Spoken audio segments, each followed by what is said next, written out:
Salut, on est vendredi et normalement le vendredi on met pas en prod, mais nous si on fait même ça que le vendredi.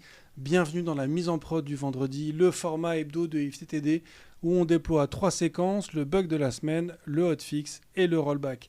Cette semaine, un kit de hacking de iPhone qui fuite sur GitHub, ARM qui crée ses premières puces en 35 ans d'existence et le grand classique, l'IA ne remplace pas les devs et en même temps on licence à tour de bras.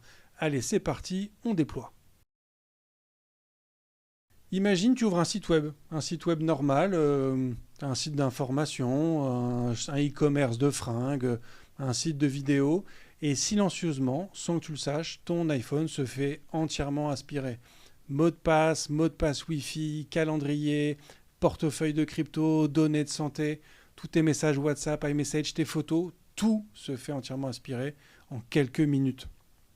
C'est exactement ce que fait Darksword, un kit d'exploitation iOS qui enchaîne 6 vulnérabilités et pas moins de 3 zero day pour prendre le contrôle total d'un iPhone sans avoir besoin de cliquer sur le moindre lien.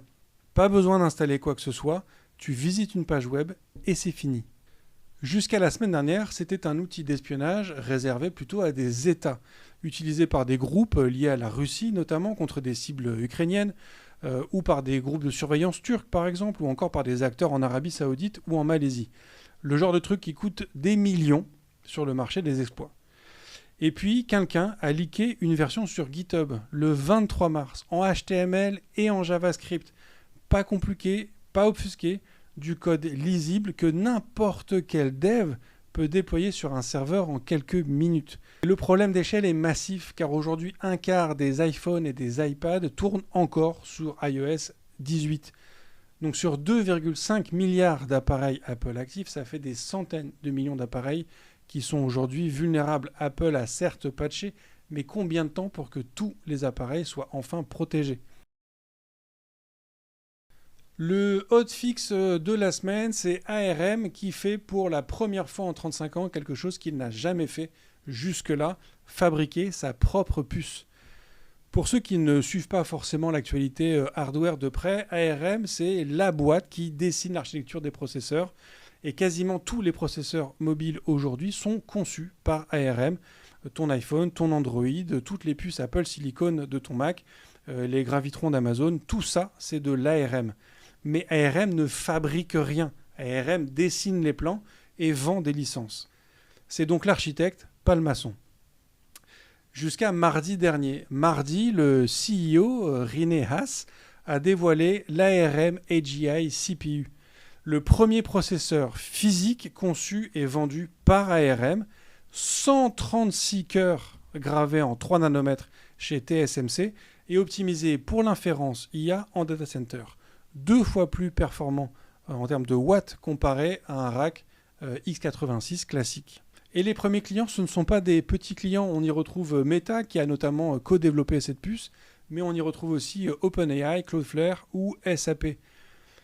ARM vise 15 milliards de dollars de revenus avec cette puce d'ici 2035 pour une boîte qui, en 2025, ne faisait que 4 milliards de dollars. Pourquoi c'est un hotfix et pas juste une news hardware ? Parce que ça résout un vrai problème. Aujourd'hui, si tu veux un CPU ARM custom pour ton data center, il te faut 1000 ingénieurs et environ 500 millions de dollars. Seuls Apple, Amazon ou Google peuvent se le permettre. L'AGI CPU, c'est le raccourci. Tu achètes un chip directement, clé en main. ARM est donc parti pour démocratiser l'accès à l'architecture pour l'IA. Et donc le hotfix de la semaine, c'est un architecte qui devient un bâtisseur. Et ça change tout. Le rollback de la semaine, c'est une phrase qu'on entend en boucle depuis 2 ans, c'est que l'IA ne remplace pas les gens. Malgré tout, cette semaine, Atlassian a annoncé licencier 1600 personnes avec une phrase quand même assez forte, l'IA ne remplace pas les gens mais change le mix de compétences dont on a besoin. Donc en gros, on ne vous remplace pas, on a juste plus besoin de vous. Et visiblement, ce serait peut-être pas la même chose. Et pour le coup, ce n'est pas que Atlassian. Dans le Wall Street Journal, on a pu voir paraître un article où beaucoup de CFO annoncent une prévision de réduction d'effectifs grâce à l'IA. Et que donc on a donc des IA génératives qui sont passées du PowerPoint du CEO au tableau Excel du CFO. Et quand ça devient réel, concret et donc une donnée purement financière, forcément, ça change un peu la donne. Je ne dis pas que l'IA ne crée pas de nouveaux métiers, elle en crée, c'est indéniable.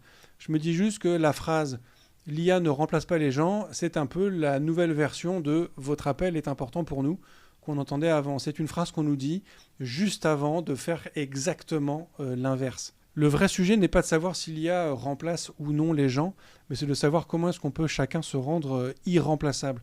Non pas par la peur, mais par la curiosité, par la découverte, par la compréhension de ces outils-là et s'assurer surtout qu'on comprend mieux ces outils que les personnes qui décident de les déployer. Une phrase avec laquelle je souhaite vous laisser, qui pour moi est la plus importante, c'est qu'il ne faut pas utiliser l'IA pour faire mieux ce qu'on fait déjà aujourd'hui, mais il faut utiliser l'IA pour faire ce qu'on ne savait pas faire jusqu'à aujourd'hui.